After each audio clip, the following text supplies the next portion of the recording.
U-turn. Tama. Opo. Ayun mga boss, preparasyon na po sila. Order na natin. Ito yung kanyang para natin makapunta na maaga doon. Meron silang mga kailangan doon na mga boss, yun. Ano yung pong house ano na sila. Ayos na baras niya, ang ganda. Parang makakasi ano yung papa niya si boss. So pagka nagukay na, possible na meron na po. Sa Pangasinan naman po tayo. Kaya po naman po yung low.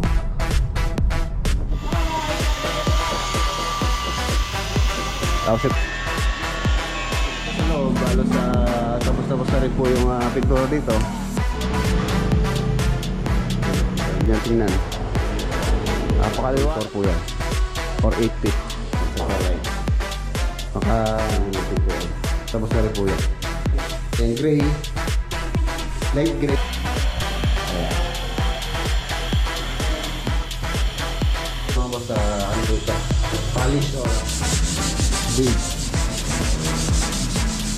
Dito lang nakaputin. So malaki namin na install namin tong Jordan Group dito sa gilid. Ayan. Kay Maria Lourdes ko po pinuha. Ang hindi na lang nakakapit dito yung mga ano, yung mga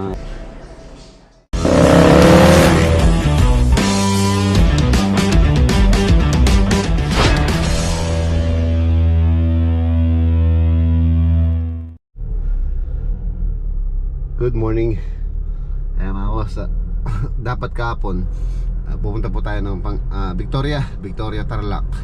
Tapos diretso tayo ng Pangasinan. Kaya lang hindi po ako nakapunta gawa ng naubos po yung ating oras kahapon sa Lubao. Marami tayong inasikaso doon.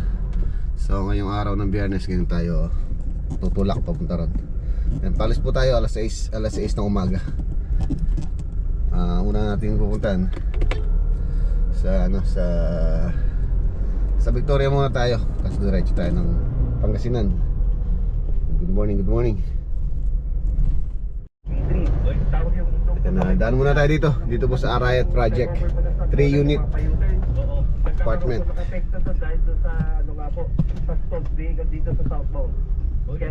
Pati yung northbound apektado na dahil doon ano? Opo, yung kasi yung U-turn. Tama. Opo.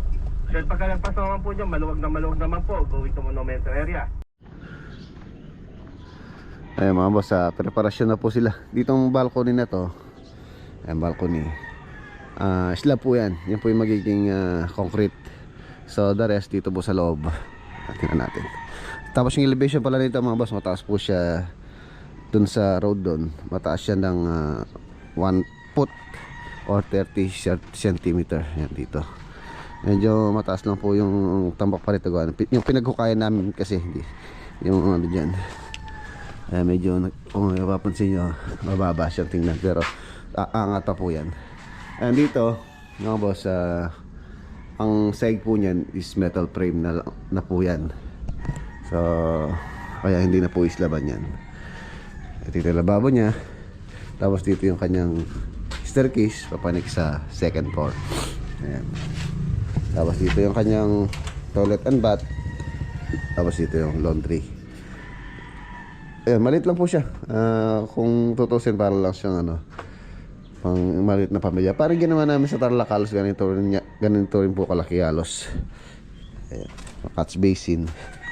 Ito yung toilet and bath, itong second unit. Tapos ito yung kanyang pinakalababo pa dito, pinaka dirty kitchen. Tapos meron din sa loob yan. Yan, tapos itong dito sa likod na ito mga boss, hindi na po aangat to. Bali itong sa likod, ano na lang po ito, roof na dito, bubong na dyan. Ayan. Piprepare na yung mga hamba. Order na natin hamba. Tapos dito, ayan, same layout lang naman to. Identical lang po yan. Riot Project. Tapos ito sa owner, ito yung kanyang garage. Tapos itong main door. Ito maluwang po ito, itong sa owner. Ayan. Ang floor plan kasi nito, meron siyang staircase dito papanik sa second floor, which is room, kwarto po sa taas yan. Tapos meron siyang balcony doon sa may garahe. Tapos yung bintana niya dito sa may lababo, pinaka bay window, ayan, yung mahaba na yan. Tapos meron pa siyang isa doon, ayan, isang window pa dyan. And then dental beam na yan. Tapos slab, ayan na po yung slab namin dyan. Preparasyon na rin yan, poporma na rin yan. Tapos ito yung kanyang tawag dito, toilet and bath, laundry.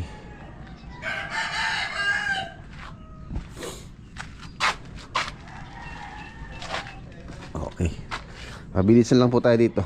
Time check, mag-aalas 7 na. Kailangan natin makapunta ng maaga doon.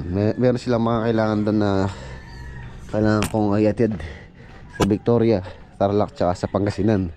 Sa Pangasinan halos sa finishing na po doon. Konti-konti na lang naman yung kailangan nila doon. Ang marami lang isa yung design sa may exterior. Tapos meron din akong kailangan i-explain sa kanila. Morning sun, ayun yung araw, Aslagan ang tawag po sa amin sa dito sa area na yun kung saan sumisikat yung araw, Aslagan. Kaya itong ano dito, itong resort dito, ayan, nakikita nyo na yun. Ang pangalan niyan is Aslagan. Aslagan ibig sabihin kung saan sumisikat yung araw. Dito, Aslagan, dito, Aslagan. Grabe oh. Lapot na ng langis. Bago pa lang po ito, sabi ko sa kanila i-change oil nila. Tapos silang gamitin mga 2 days. Ayan. Kaya na lang mag-change oil. Lapot na. Okay. Change oil muna bago tayo umalis.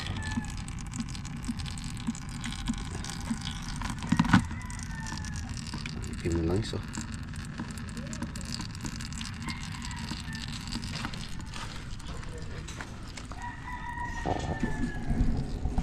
2,000 years later. Ayan na, nandito na tayo. Dito po sa Victoria, Tarlac. Update lang tayo dito mga boss. Tapos diretso tayo ng Pangasinan project. Dalawa po yung lakad natin ngayon, Tarlac tsaka dito. Dapat kapon pa ako dito, kaya lang po, ayun nga po, tulad ng sabi ko kanina,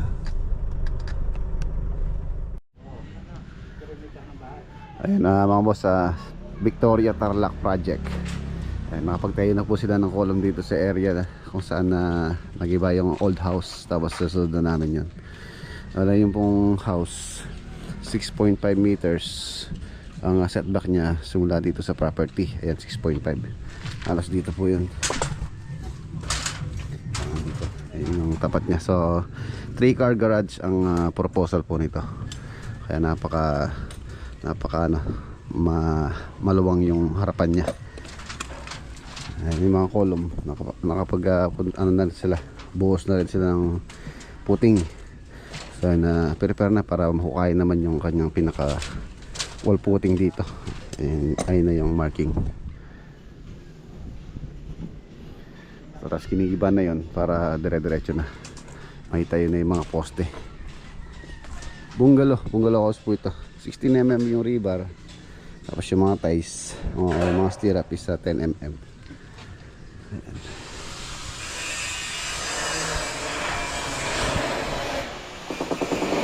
Halos hanggang dito yung bahay mga boss. Ayan, nakapag-ukay na rin sila doon. Ayan, hanggang dito po siya. Itong dito sa may likuran, magiging dirty kitchen. Ayan, hanggang dito yung building line. And doon, ayun, poste na rin pala doon na nakukay nila. Ito, magigiba rin po ito. So kaya gumawa na kami ng barracks doon. Tapos yung bodega, ayun na, mga poste, ito na, nakapabricate na sila. Kagandaan dito, presko po rito sa location ng barracks namin. Ayan. Oh, ayos ng barracks niya, ang ganda. Ayan si Engineer Jake. Shoutout kay Pare Mac tsaka kay papa niya si Boss Reynante Lagunilla. Ayun, ang ganda ng barracks nila, oh, mga boss. Oh. Double deck. So maraming matutulugan dito. Pag kasi ano mga boss, marami nang gagawin dyan, for sure madadagdagan po sila. Ngayon, ilan na ba ata kayo ngayon dito? Kasama ko, boss. Oo, sama ka. 8 pa lang kayo. Pagka nagkasabay-sabay na dyan, pinakamababa dyan 20. Alam na pagka sumabay pa yung mga pintor, dami kayo dyan. Dadami sila dito pagka ano na, pagka marami na ginagawa. Kaya mas maganda, malaki yung barracks. Ayan. Maganda yung barracks nila mga boss, dahil nga yung mga ano namin, binaklas namin yero, yung mga yero na yan galing po dito sa old house. So yung nagamit naming barracks. Ito yung kanilang kusina, dito yung kusina nila. Tapos gumawa rin kami ng temporaryong CR dyan, dahil CR po doon, magigiba na rin yung CR doon.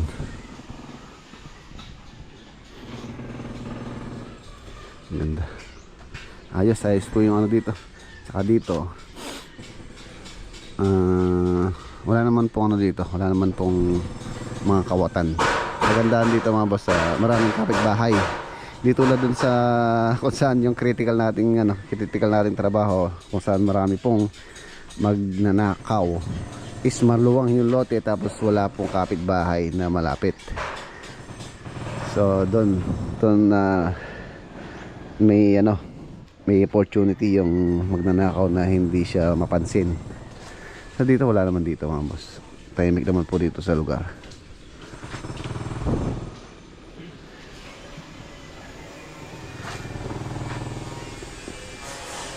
Dapat pala magdala din tayo dito aso. Ay sa gano'n pa lang si Basal nanganak na naman. So, siguro magdadala din akong tuta rito. Si Basal yung pong aso ko na matagal na yun. Siguro meron ng 5 years yun. Nanganak na naman siya ulit. Oh, luto na. Ito. Almusal muna ako. Paluto ako ng almusal kay Boss A para makainom tayo ng gamot.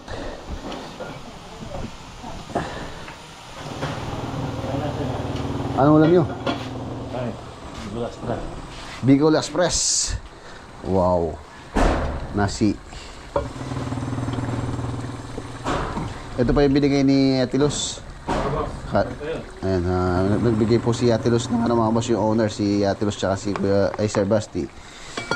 Ibigay po siya ng 2 sakong bigas. Ganon din sa Bulacan, meron din. Tsaka sa Kalulot, meron din po silang bigas doon na binigay ni owner.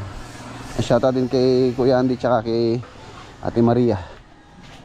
Kain tayo, Junior. Nagamusta na kayo? Pasig Canton. Oh, parehas lang tayo. Pasig Canton. Tsaka itlog.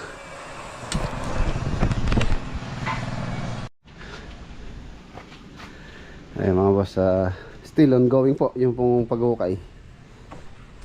Ayan. Ito halos ano na po ito, okay na itong lalim na to. Natural ground, tapos na baba ng at least mga 1 meter to 1.2 meters.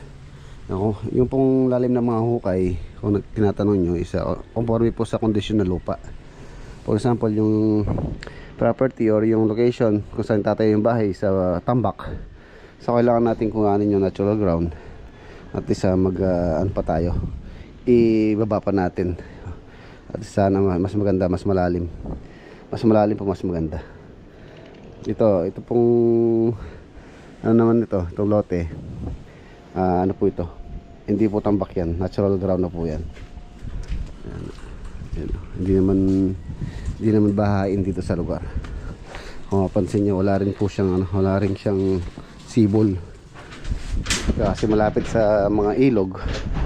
So pagka nagukay na, possible na meron na pong sibol. So dito naman okay naman yung lupa. Patigas.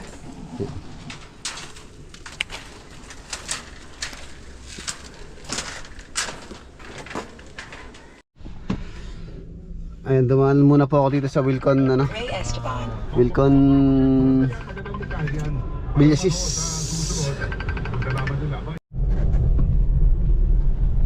Ayan na, nandito na po tayo. Welcome to Alcala, Pangasinan. Ayan, shoutout po sa mga taga Alcala. Ano bang petsa ngayon? December 11. So ano na lang, 14 days na lang Christmas na. Tama ba? 14. No, 14. Malapit na po yung Pasko dito sa project. Ano sa okay naman po yung loob. Marami na lang gagawin dito sa labas na lang po yan. Tapos yan meron pang ano, baka meron pang ipagawa si owner dito ng mga hindi kasama sa contract tulad ng mga cabinet. So tingnan natin kung isasama na nila yung mga cabinet. Nandito na tayo.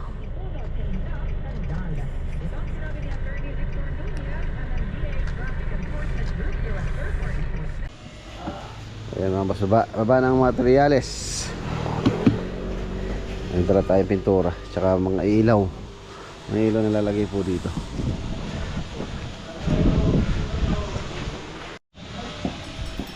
Ayan mga boss, update dito po sa Alcala project.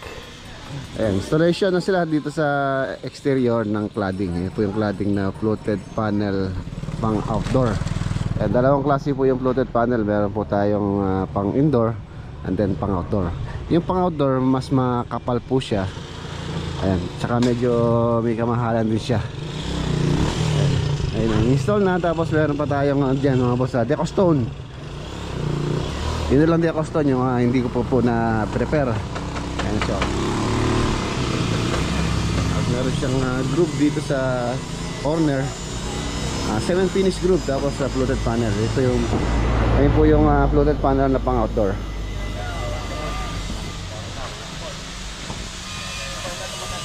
Ano po yan, weatherproof. Kahit mabasa, kahit maarawan yan, hindi po basta-basta masisira dahil nga po makapal yan. Mas makapal siya kumpara dun sa pang outdoor. Tsaka po dun sa harapan na yun, meron din po yun. Installation na rin sila ng tiles. Itong buo na to hanggang dito. Ayan, hanggang sa walang pintura na yun. Hanggang dito. Floated panel po yan. Ito na yung pinaka nila. Parang lanay din. So napaka useful po nitong area na to. For example, meron silang gathering, family gathering. So kasya po sila dito. Shoutout sa family Huenyo. Tapos meron na rin siyang nilagay po tayo ng ng step light. Right doon po meron, right dun sa hagdanan doon meron din step light. Ayan o. Hindi na rin dong. Hindi mo naman sa mga step light. Ano ba step light? Tapos ito yung kanyang plant box doon. Ayan, mahilig po kasi sa paghahalaman sila ate Mirna at saka si Kuya Manuel. Kaya meron po mga dyan, may mga plant box na nilagay namin sa design din ni architect. Meron po yan. Ayan. Medyo medyo malabo lang dahil po maliwanag. Kagabi maganda yan. Tapos tiles sa 30 by 60 yung tiles po dito. Ano siya, brown, wood look. Maganda oh. Diba? Tapos ito mga boss, deco stone po ito. Itong area na ito, deco stone yan. Wall lamp, ayan, di pa pala na itong mga wall lamp na ito. Meron pa pong wall lamp yan. So ang ganda nito pagka natapos. Tapos yan, itong mga halaman na ito mga boss, pinakip po nila po ito. So tutubo pa po yan. Ito ano to rambutan nata to. Rambutan. Ayan siya, ganda. Tapos may halaman dyan, may halaman dito. So bahala na po sila, sila owner kung ano po yung halaman na gusto nilang itanim dyan. And then dito sa loob, tapos na rin po yung pintura dito. Tapos yun na lang. Ito na lang kitchen. Yung kitchen, meron na rin kami napag-usapan ni Kuya Manuel sa countertop niyan. So piprepare na rin yung countertop ng kitchen na yan. Tsaka baka magpagawa po sila ng cabinet dito sa kitchen. Tapos dito mayroon pa pong island dito sa area na to. May layout ko. Yun din yung detalye na pag-uusapan namin nung gagawa para po maumpisa na rin yung ano dito. Meron pa pong design sa ceiling kasi to. Meron pa dyan. Ayun. Wow. So center light, baka bilhin namin this week or next week yung mga center light dito. Center light sila owner na po ang bahala kung ano pong gusto nilang center light na ilalagay nila dyan sa ito, sa ceiling na to. High ceiling, so maganda rito yung chandelier. Ayun na rin po yung partition na sinasabi ko. Tubular na ano.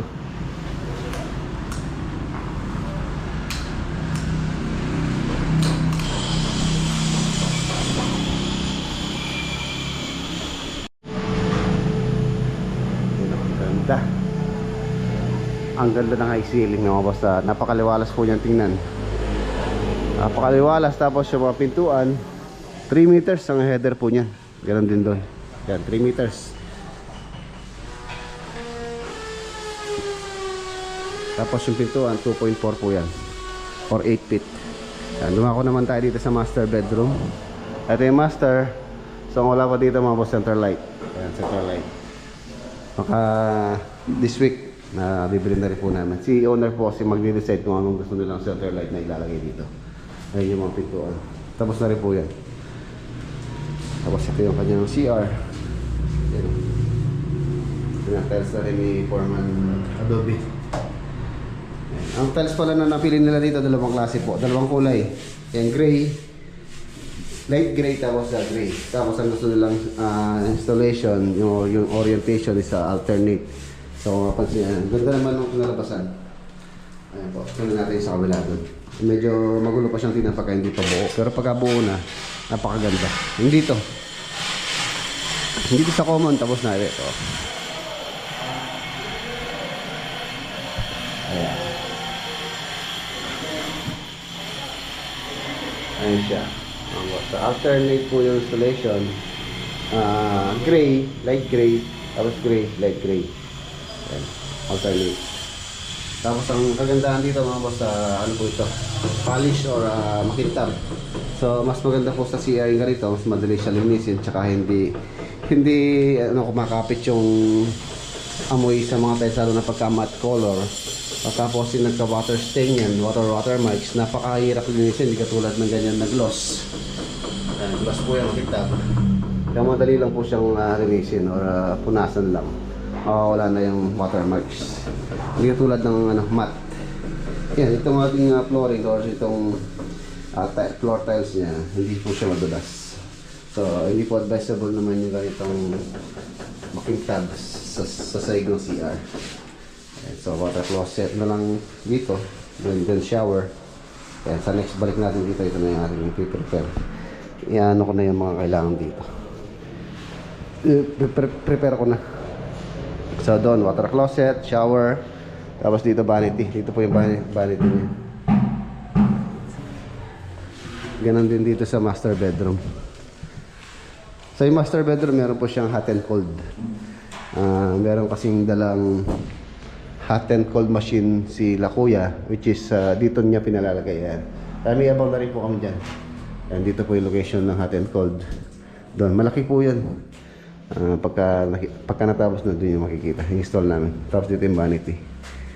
Ayan. Ito malaki ito. Itong dito sa master. Tulad ng request ni owner, naglagay din tayo ng niche doon.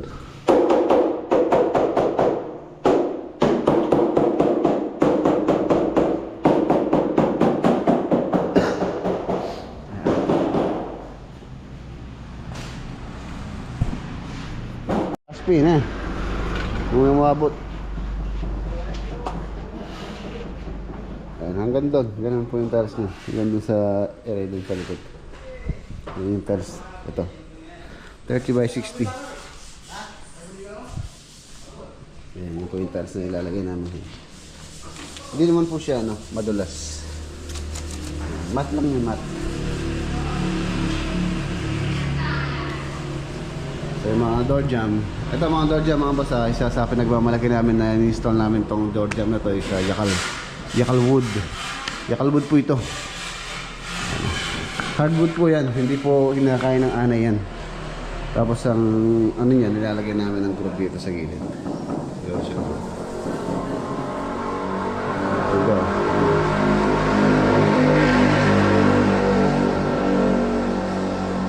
Ganda. Ang ganda-ganda. Yan ang boss. Yakal. Ayan. Kay Maria Lourdes ko po pinukuha to yung aking supplier. Kung gusto niyo pong order ng ganitong hambang yakal, so pwede po kayong order sa kanya. Maria Lourdes sa FB. Pwede naman pong deliver kung gusto niyo pa-deliver sa inyong location or puntahan niyo sa kanyang shop. Ayan, hanggang dito tatayos po yan. Ayan, meron ding step light doon. Ganun din doon. Tapos plant box. Nandito yung araw pagka ano na, tanghali dito. So dito sa may area dito, napaka-presko. Presko na dito.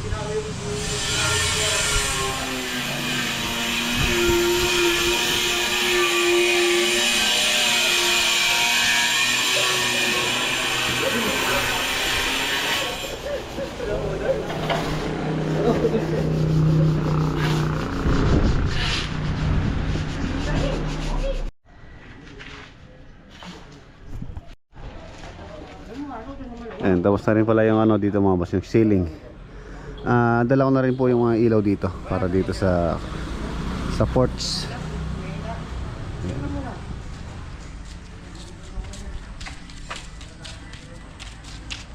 Tapos yung mga bintana rito tsaka yung mga door. Pagka medyo malinis-linis na sa loob na wala nang nag-aalikabok, tsaka ako napapa-install. Ayan, sa mga room naka-install na. Ang hindi na lang nakakabit dito yung mga ano, yung mga screen. Meron po mga screen to.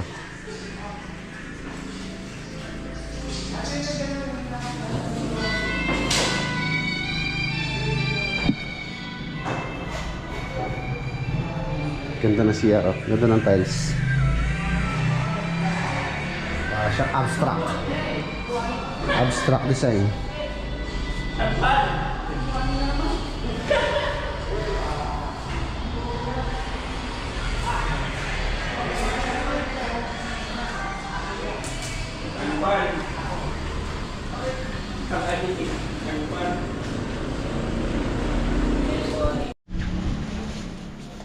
Break time. Ano na tinapir rin eh? Kailo din. Cheese. Ano? Kailo, tabalo. Deni kailo. Cheese bread.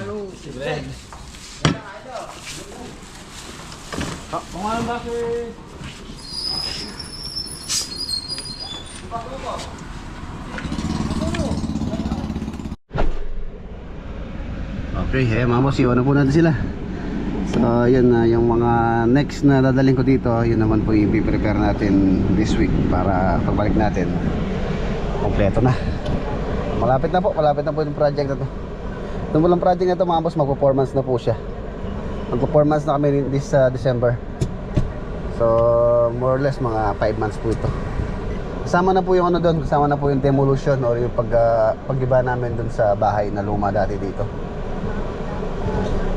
Tapos natagalan din kami dito sa dahilan nun sa ano, sa weather condition. Kasi ginagawa to, binagyo po kami dito. August nag-start ng project na to, August. Kaya tapos na. Let's go.